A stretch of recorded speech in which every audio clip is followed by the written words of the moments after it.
మహిమను. ఇప్పుడు బైబిల్ ఇన్ని మహిమలు చెప్తుంది, ఇన్ని మహిమల గురించి మాట అంతా ఒక్కటే. దేవుడు అనుగ్రహించి మహిమను పొందలేకపోతున్నామంటే ఏ మహిమను పొందలేకపోతున్నాం? ఇవన్నీ ఒకప్పుడు ఒక్కరికే ఉండేవట, అది మహిమ.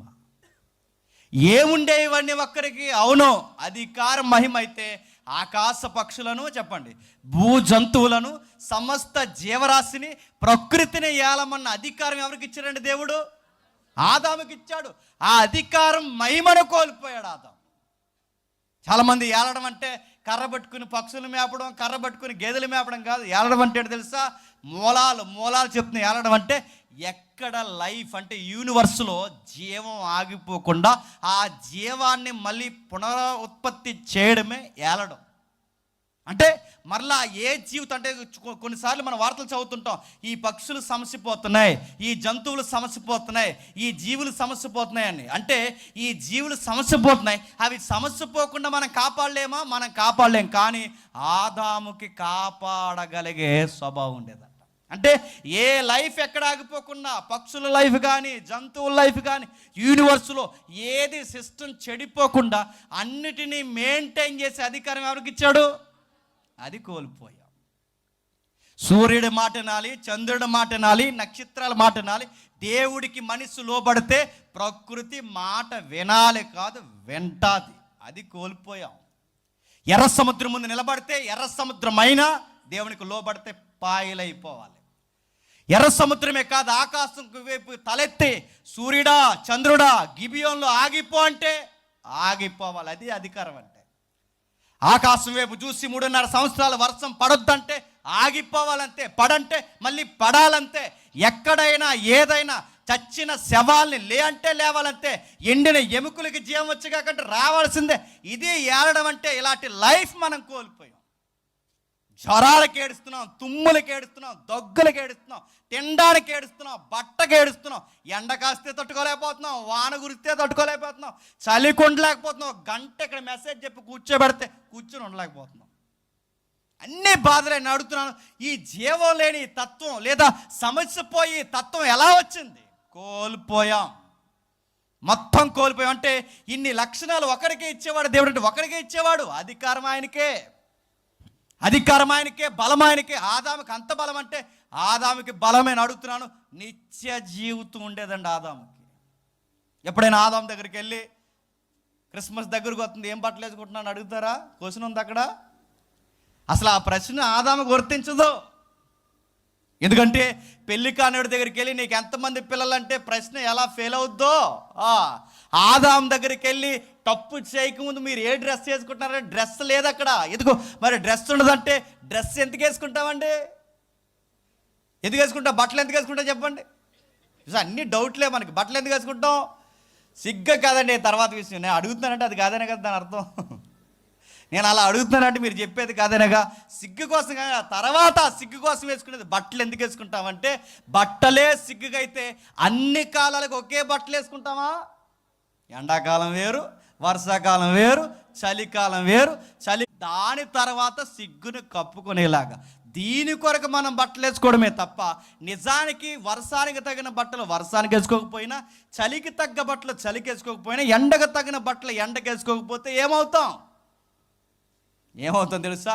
వడగాలికి ఎగిరిపోతాం, చలికి వణిగిపోయి వైరల్ ఫీవర్లతో చచ్చిపోతాం. వర్షంలో తడవండి, ఆమ్ల వర్షాలకు తడవండి, వైరల్ ఫీవర్లతో ఎగిరిపోతాం, డెంగ్యూలు వచ్చి, మలేరియాలు వచ్చి. అంటే మనకు అర్థమవుతుంది ఈ శరీరం ఇలా ఉండలేదంటే ఇప్పుడు ఉండలేకపోతుంది. కానీ ఒకప్పుడు ఆదాముకు ఉండేది. ఎలా ఉండేది? బట్టలు లేకపోయినా ఎలా ఉండేదంటే ఒక వ్యాఖ్యానకర్త ఎలా అన్నాడు, ఆ శరీరము ఏ కాలానికైనా అది మోడిఫికేషన్ జరుగుతుందంట, అలా ట్రాన్స్ఫార్మ్ అవుతుందంటది. అంటే ఎండాకాలానికి తగినట్టు ఉంటుంది, వర్షాకాలానికి ఎలాగున్న ప్రతి కాలానికి అది అనుకూలంగా మారిపోద్ది. దాన్నే మహిమ దేహం అంటారు. అది పోయింది మనకంటే. ఆరోగ్యం పోయింది. ఆరోగ్యంగా ఉండడం కూడా మహిమే, అధికారం కలిగి ఉండడం మహిమే, నిర్దోషత్వం, పవిత్రత, జ్ఞానరథం ఇవన్నీ మహిమే. ఆదాముకి ఎలా ఉండేదండి లైఫ్? ఆ లైఫ్ను పోగొట్టేశాడు. ఇవన్నీ బాగా వినండి. ఒకరి దగ్గర అధికారం ఉంటుంది, ఒకరి దగ్గర డబ్బు ఉంటుంది, మరొకరి దగ్గర అందం ఉంటుంది, ఒకరి దగ్గర ఆరోగ్యం ఉంటుంది. ఇవన్నీ ఒకరికి ఉంటున్నాయా? ఒక్కడికే అడుగుతున్నాను. అందం ఉంటేనేమో ఆరోగ్యం ఉండదు, ఆరోగ్యం ఉంటేనేమో అందం ఉండదు, అందము ఆరోగ్యం ఉంటేనేమో అధికారం ఉండదు, అధికారం ఉంటేనేమో డబ్బు ఉండదు, డబ్బు ఉంటేనేమో మరొకరికి సహాయం చేయాలన్న మనసు ఉండదు, ఇంకొకటికి అన్నీ ఉంటే క్షమించే గుణం ఉండదు, అన్నీ ఉన్నవాడికేమో గొడవలకు పోవాలన్న బుద్ధి ఉండదు, పోకూడదన్న బుద్ధి ఉండదు. అన్నింటిని అడుగుతున్నాను. ఒకటి ఉంటే ఒకటికి ఉండడం లేదు, అన్నీ ఒకటికి ఉండి ఆ ఒక్కటి ఉన్నవాడి మీ నియోజకవర్గానికి ఎమ్మెల్యే అయితే మీ నియోజకవర్గం ఎలా ఉంటుంది చెప్పండి? డబ్బున్నవాడికే పంచే గుణం ఉండి, పంచే గుణం ఉన్నవాడికే అధికారం ఉండి, అధికారం ఉన్నవాడికే క్షమించే గుణం ఉంటే నియోజకవర్గం ఎలా ఉంటుంది చెప్పండి? అదిరిపోద్ది. జిల్లాలో మన నియోజకవర్గాన్ని చెప్పుకుంటారు, రాష్ట్రంలో మన తాలూకా ప్రాంతం గురించి చెప్పుకుంటారు. ఒక్కడికుంటేనే అందరూ మాట్లాడుకుంటే, ఇది అందరికి ఉంటే దాని పేరే దైవ సమాజం అంటారు. ఏంటది?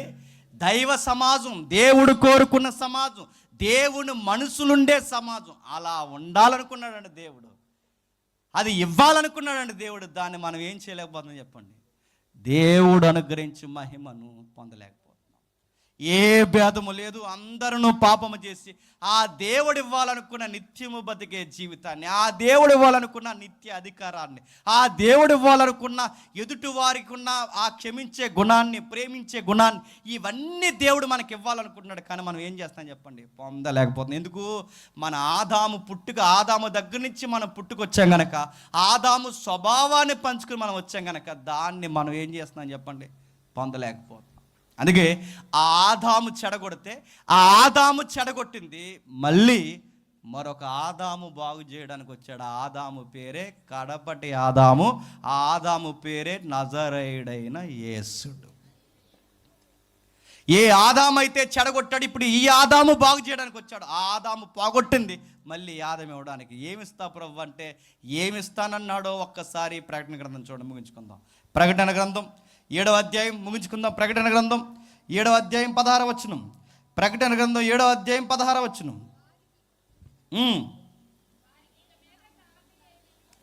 వారికి ఇక మీదట ఆకలి అయినను దాహమైనను ఉండదు, సూర్యుని ఎండైనను ఏ వడగాలైనను వారికి తగలదు. ఏలయనగా సింహాసనం మధ్య నుండి గొర్రెపిల్ల వారికి కాపరి అయి జీవజలముల బొగ్గల యొద్ద వారిని నడిపించిన. ఏముండదంటే అక్కడ? ఎండ ఉండదు, చెప్పండి, వడగాలు ఉండదు, ఆకలి ఉండదు, దప్పిక ఉండదు. మరి ఇవేమీ లేకపోయినా ఎలా బతుకుతారంటే, ఆదాము బంతులాగా ఎలా బతికేవాడో అంతకన్నా బాగా బతుకుతారు. అంటే సూర్యుడు లేకుండా ఎలా బతుకుతాడు? ఇప్పుడు సూర్యుడు వెలుగు కాదు, దేవుడే మన వెలుగు. ఇప్పుడు ఆకంటే ఆహారం లేకుండా ఆకలితో బతుకుతాడు, అలా కాదు, ఆహారం లేకపోయినా బతుకుతారు.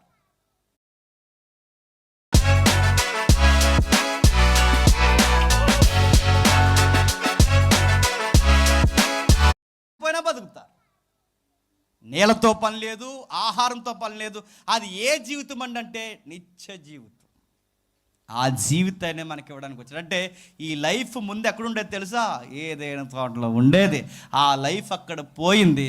ఆ పోయిన జీవితాన్ని మళ్ళీ తీసుకెళ్ళి తోటలో పెట్టాలనుకోవట్లేదు. చెప్పండి, ఈసారి నిత్యత్వంలో పెట్టాలనుకుంటున్నాడు. ఆ జీవితమే మనకి ఇవ్వాలనుకున్నాడు. అది ఇవ్వడానికే దేవుడు లేదా దేవసుతుడు దేవుడు చిత్రంలోని భాగం ప్రభువైన యేసుక్రీస్తు వారి ఇళ్ళలోకి వచ్చి మనం ఏదైతే కోల్పోయామో అదే మనకిస్తాడు. అందుకే సర్వోన్నతమైన స్థలముల్లో దేవునికి మహిమ, భూమి మీద ఆయనకి ఇష్టలైన మనుషులకు సమాధానం. సమాధానం అంటే ఏంటి?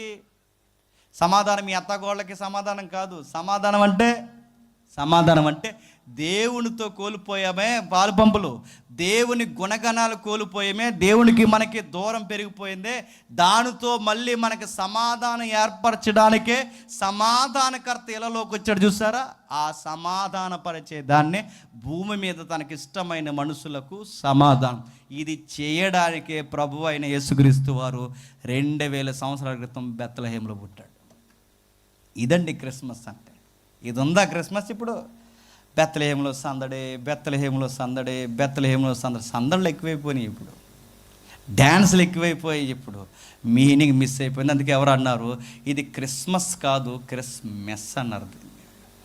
తినడానికే పెట్టుకుంటున్నారు పండుగ, అంతే. తినడానికి, ఎగరడానికి, తాగడానికి, తందనాలు ఆడడానికే తప్ప క్రిస్మస్లో